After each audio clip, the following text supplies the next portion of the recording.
Good evening. Good evening. Good evening. Okay, you are welcome. Are you ready for us now? Yes, I have. When you have, Okay, I think we are ready to. Right, Gwyneth? can we Is start? anyone here with me? Out of over 200 Yeah. participants, just for three participants. We are with you.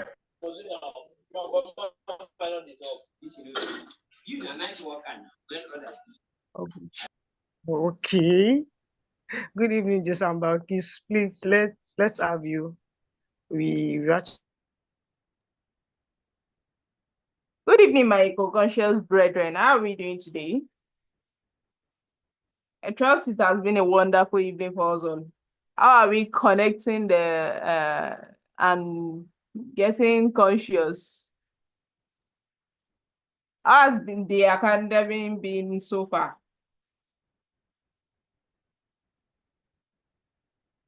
I need response in the chat box. Hello? Okay, nice. We thank God there has been no eviction so far. I hope we would all see this to the end. Yeah. So without wasting so much of our time, let's get right into it. Let's harmonize data with nature. Let's connect with our environment.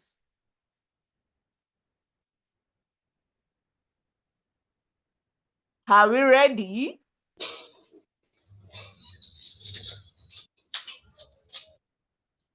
Nice, has been insightful and challenging. How many challenges have you guys faced? It's just 2 days.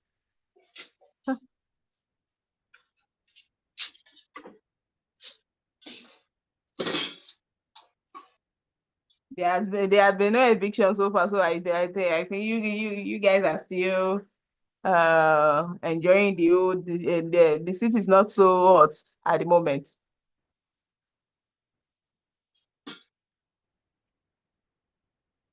It's like this.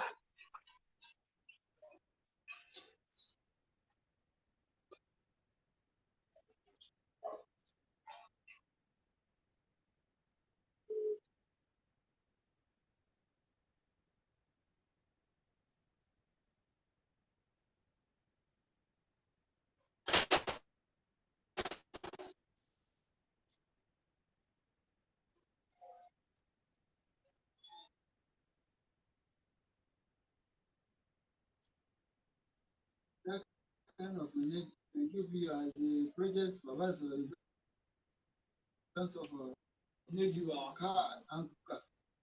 Okay, if you have to if you tell us It has been impactful. It has been great. Nice. Everyone is super ready. Just ensure to use your seat belt, your sustainability belt.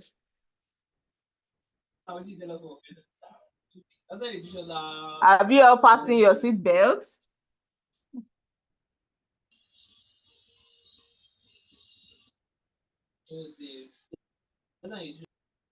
Nice.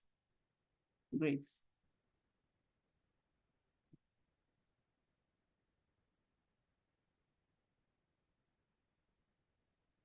Hopefully, nobody falls down on the way because it's been this way that is about to start driving.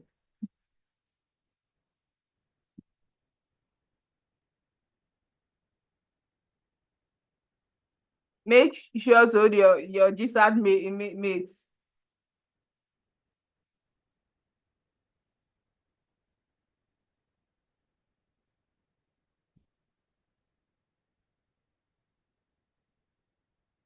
Amen. No sustainability accident that happen by God's grace. Just ensure to tap your GSAT mate and hold them tight.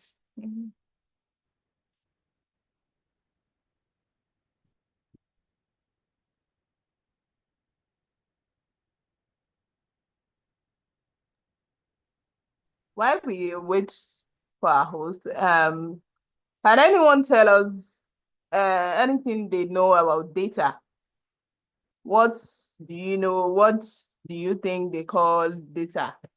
It's not the 2 gig data or 3 gig data that's MTN is showing everyone should get no data. I mean data from basic computer science knowledge.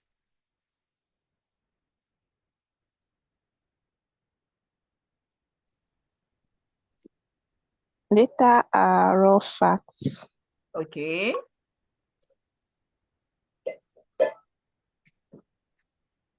And unprocessed information, raw facts. More?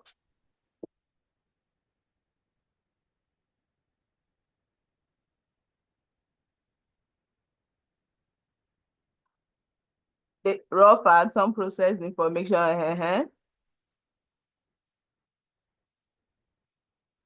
I need more insights.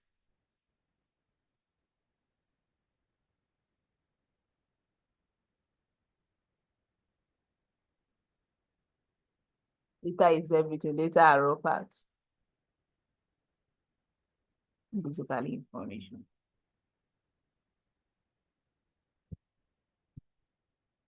Information in the raw state.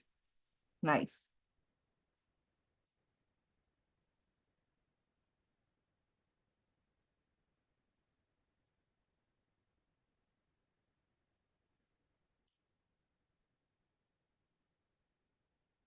Do you also know that data can be historical observation? They can be observation, things we see, whatever you observe.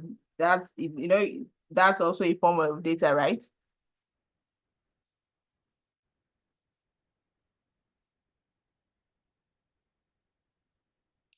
Who else agree with me on that? That data is things that we observe around us. Measurements or research. Nice. Hope that's not ChatGPT answer.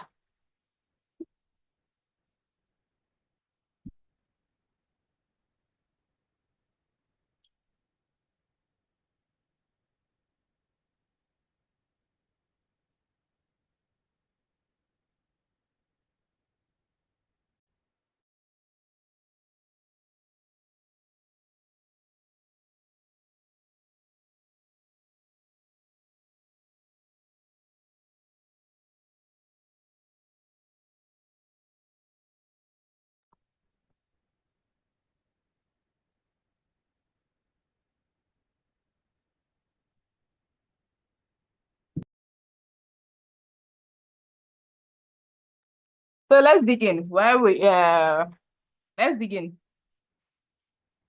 We need to understand the role of the historical observation, which is a accumulation of raw facts and figures called data. So data is basically observation over time. It serves as the foundation for analysis, interpretation, and decision making. Ensure to hold that point, those points. As we hear, we live in a world that is ruled by information, where we constantly want to know and be in the known of things.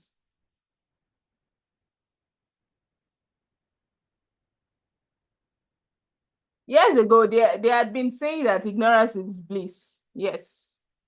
If you don't know, if you're not in the known, you are not held accountable for it. Yeah, that's years ago. But in today's world, this Gen Z era that we are,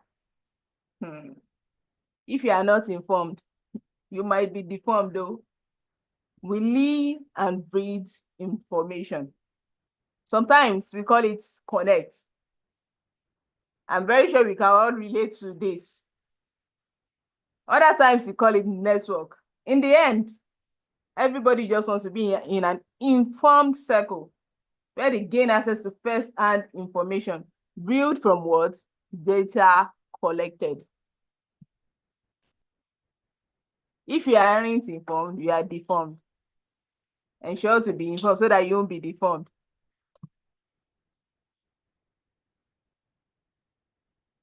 So that's just to give you a brief overview of what data is and how, when processed, it turns to information.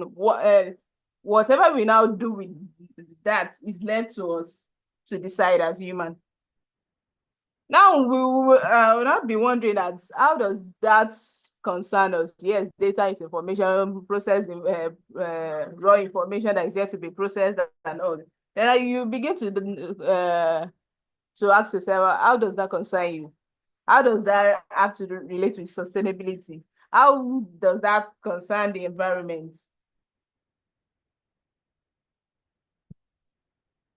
But you need to wonder that as an eco-conscious human, how does that affect you? How does this knowledge of different things affect you? And how can you use it to harmonize with the environment? Information, historical observation and all. You know, we're saying the other time that ignorance is bliss. When we don't know a lot of things, we can, there's no need to be accountable for that.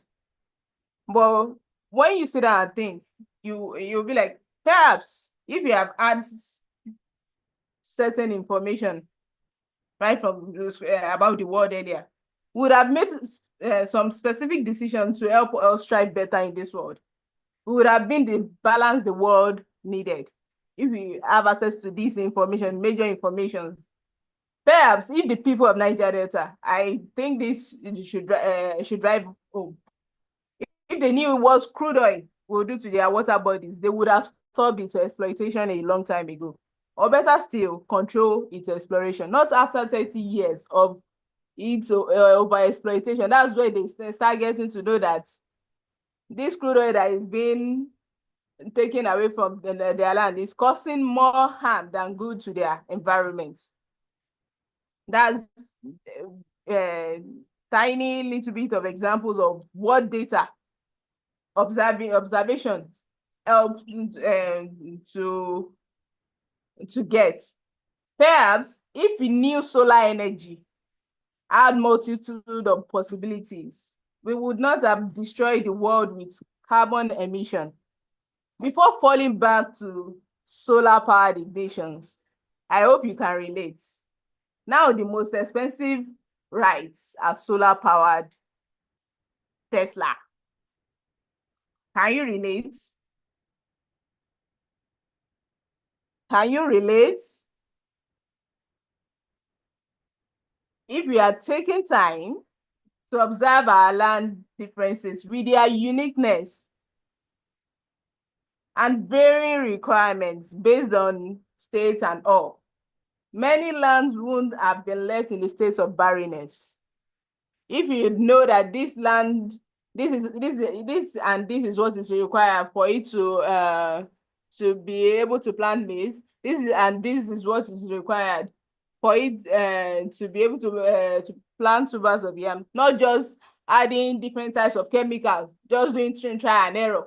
If you had the data of the chemical composition of the different kind of lands, we would have made better decision. And all this is tied to having the right data at hand. You know, data is a very critical resource in this modern world, which serve as backbone of knowledge, innovation, and progress. It's effective collection. Underline that word, effective collection, management, and analysis. They are very essential for addressing the global challenges we are facing at the moment. But in all, it all only become meaningful when it is processed, organized, and contextualized into useful information to generate knowledge or insight. And that is where you, as an eco-conscious human, come in. As an eco-conscious human, you have the right knowledge. Now it's down to you to apply it to help our environment. Yes, we know that human survival is very critical to ensure balance in our ecosystem. But have you ever thought about using the data facts about natural environment? Have you ever thought about using it to save the world? so that the world can keep saving us from extinction. Yes, we understand the urgency of climate change and the need to halt environmental destruction. But we also need to know that man has consciously and unconsciously contributed to most of the destructions that is happening at the moment. There is need to get our facts straight in order to foresee probable solution to the ever-growing menace in our society. Be it flooding, droughts, rising temperature, fast rainfall, water shortage, they all have solution in as much as you have the right data at hand and you know what to use, what information to get to solve it.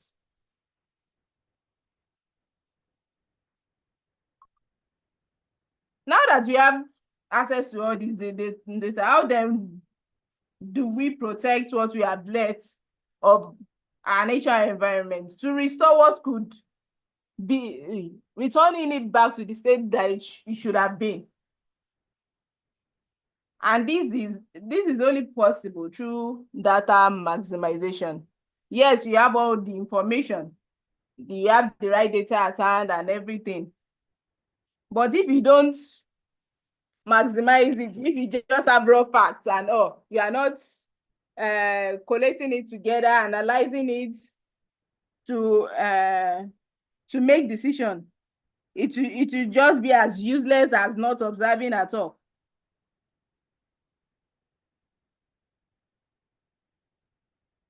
But another problem we have at the moment is that, do we even recognize the need to atone for the atrocities we've done? Do we even understand or care about the fish and the environment where it lives, or the soil ecology?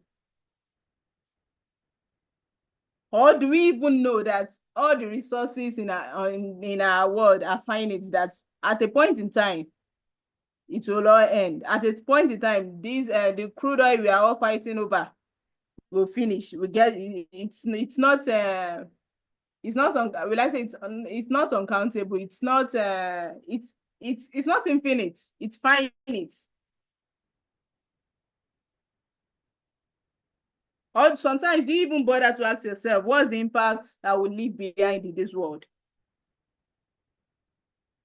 What do we call this particular thing, this particular rhetorics I'm trying to throw? We call it your carbon footprint. Do you even care about your carbon footprint? Do you even know what harm you are causing to the world at the moment? Majority of us do not know. Yeah, that's why we keep destroying.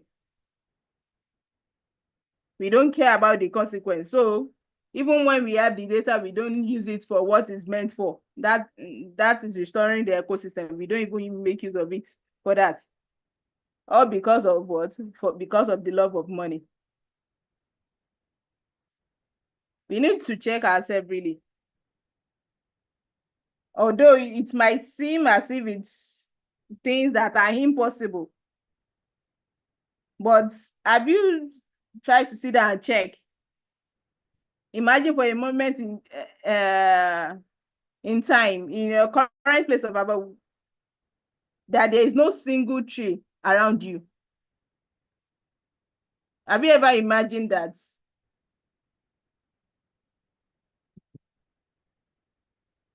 This is to show how far we've destroyed the world, the amount of damage we've caused to Mother Earth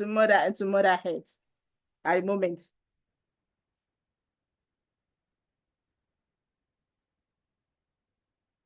Have you ever sat down to wonder how many of us have trees around us where we are living? How many of us?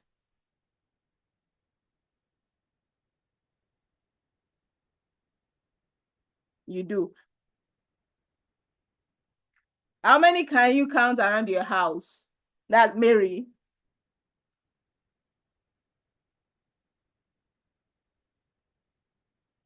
You have 3 around your house. Do you know that normally There are more than 10. Wow, that's great. About 5 trees. That's encouraging. But do we even know that the normal distance building to green landscaping ratio should be at least 70-30? That means at least 30% of built land should be for green infrastructure. Should have at least 30% of your estate should be greenery. Trees should be trees, grasses, and all.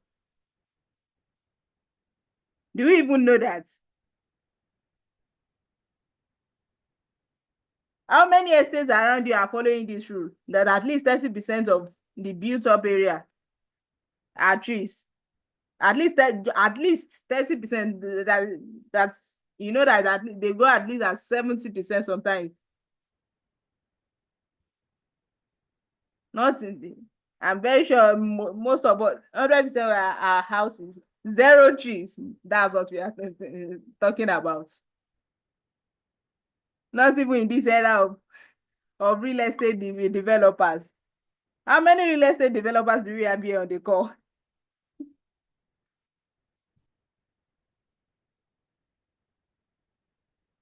How many realtors do we have here, please? Do you have any realtor in the house? Don't be shy. Don't be shy. Come out. We learn and unlearn every day. You can get better with your advertisement, even with this. When you introduce green infrastructure to your real estate business. May we not get to a time where we start checking some trees in books, just like we check dinosaurs now, because we've cut everything down for penthouse buildings.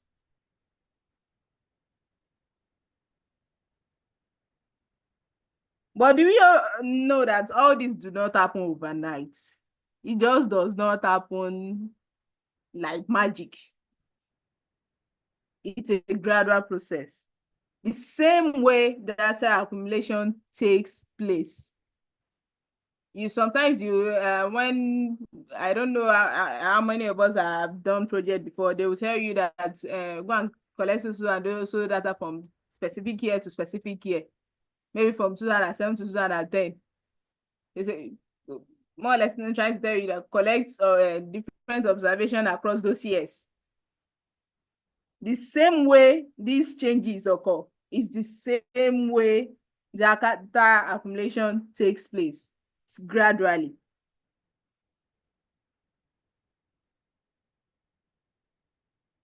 So sometimes just listening and acting to early warnings, not being blinded by the love of money or material gain, ease out a lot of the issues we are facing now. The recent California wildfires, as a specific example, would have been better controlled if this historical data they have. I'm very sure, yes, they had data of happenings in the area. If those data were well utilized, probably the wildfire would have been better controlled or prevented.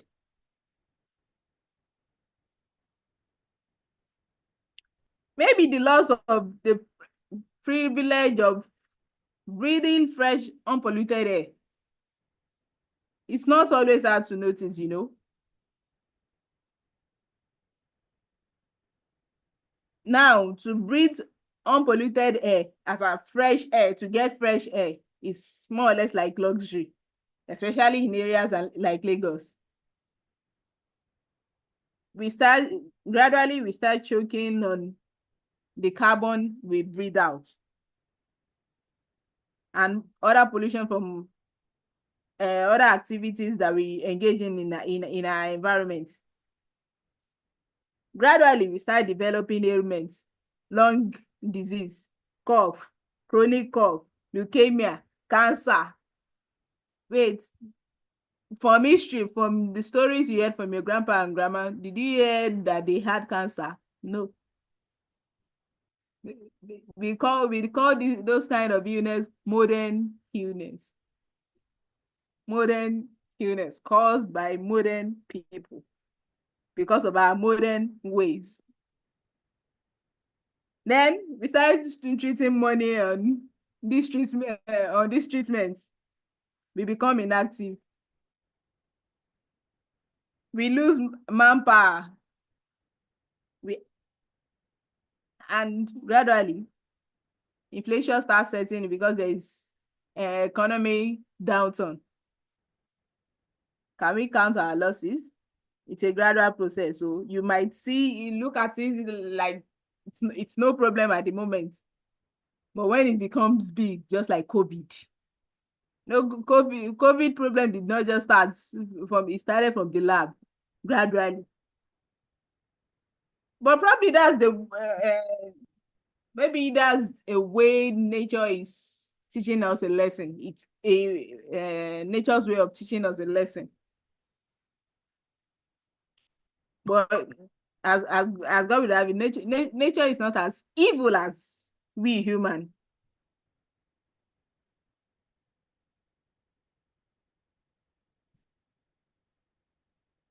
I'm very sure we can all relate to the COVID era, where the atmosphere became clearer because there is no one outside to drive locomotive engines.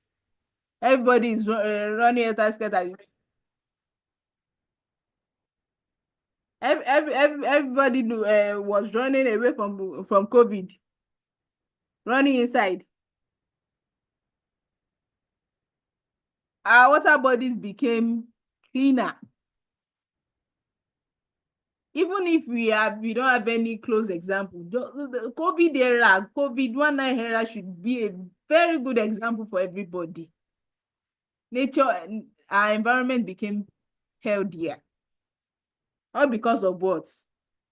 The destructive sheriff is not in town. They say when there is a new sheriff in town, the destructive sheriff is not in town. The destructive sheriff have gone into hiding.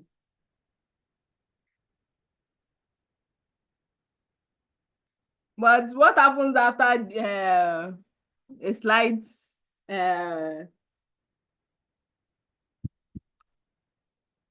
after a slight relief? What happened? We go back to our former ways and continue that cycle.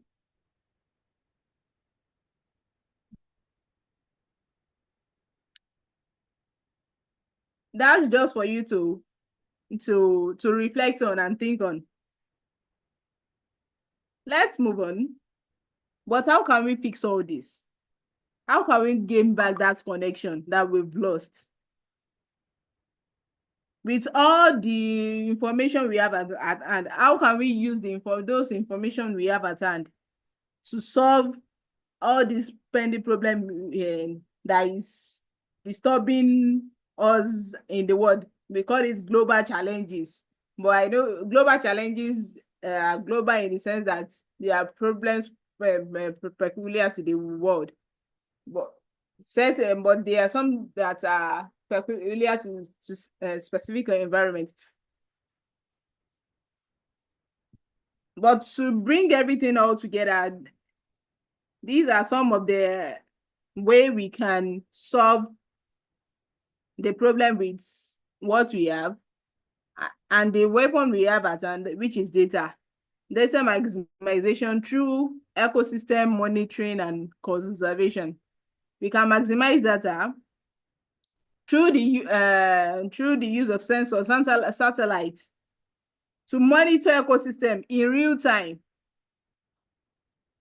It helps the data we have. It helps track biodiversity, detect deforestation, monitor water quality, and predict climate impact. Yes, with the era we are now, the era of artificial intelligence, we don't really need to go to the forest before knowing how healthy the forest is. That's even if we have forest. So, with precise insights, conservation efforts can be targeted effectively, ensuring the protection of vulnerable species and habitats. Precision agriculture, we can maximize data by using the data we have to allow farmers to optimize resource use, water, fertilizer, pesticide. If from observation of a particular farm settlement, you already know the quantity of water and this thing, you certainly not overload that land with what it does not need. You can get this by analyzing soil health, weather patterns, and crop performance. All these are through testing. See, sample testing. In this way, it reduces environmental degradation, minimize waste, and promotes sustainable farming practices that align with natural cycles. You don't necessarily have to keep adding chemicals anyhow. Just study the pattern of your farm and use it accordingly. Climate modeling and mitigation. Advanced data analytics and artificial intelligence can process vast amounts of climate data to model future scenarios and identify mitigation strategies. This way, it helps policymakers and organizations to design interventions that reduce carbon emissions, protect natural resources, and promote renewable energy. Circular economy. It enables tracking and optimizing resource flow in supply chains by analyzing production, consumption, and waste patterns. Business can transition to circular models that minimize waste, reuse materials, and reduce the strain on natural ecosystem. I hope you are listening. You are noting those down. Urban planning and green infrastructure. Cities can use data to design smarter, greener urban spaces by analyzing traffic patterns, energy consumption, and air quality. Planners can create sustainable cities with green spaces, efficient public transport, and renewable energy systems that coexist with nature. Disaster prediction and response, when you have the right data at hand. It improves early warning system and disaster response. This reduces human and ecological damage, allowing ecosystems to recover more quickly.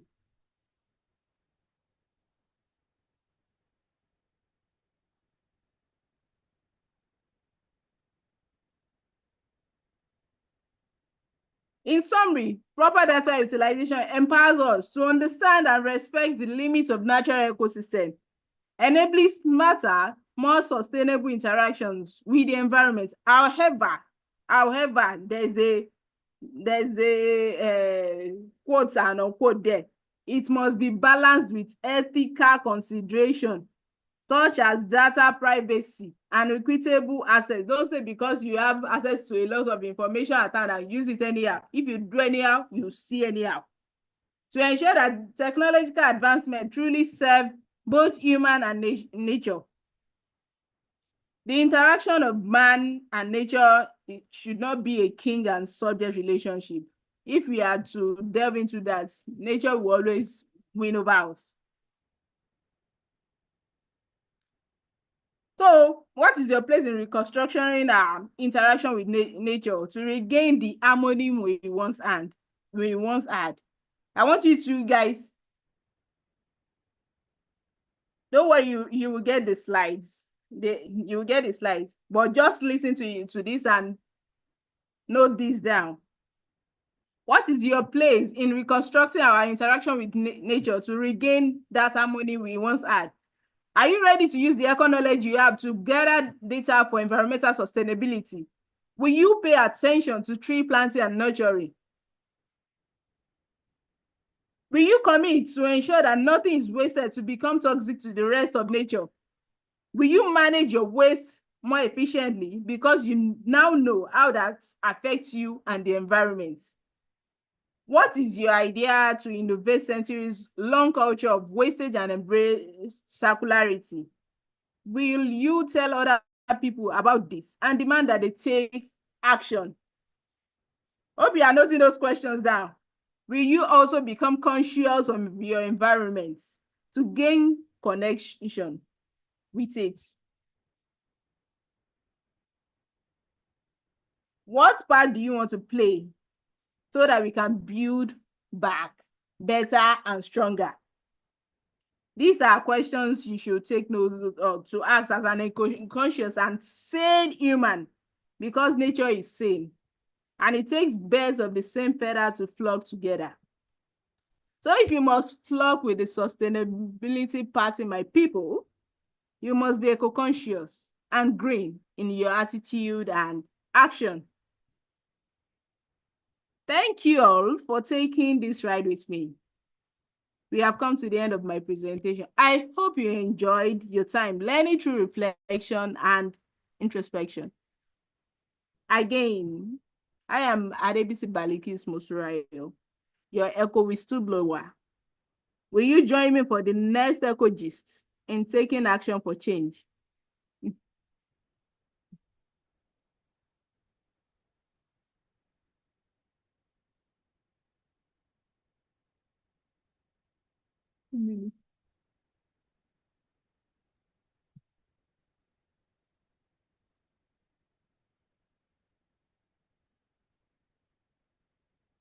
Time 8:54. Okay.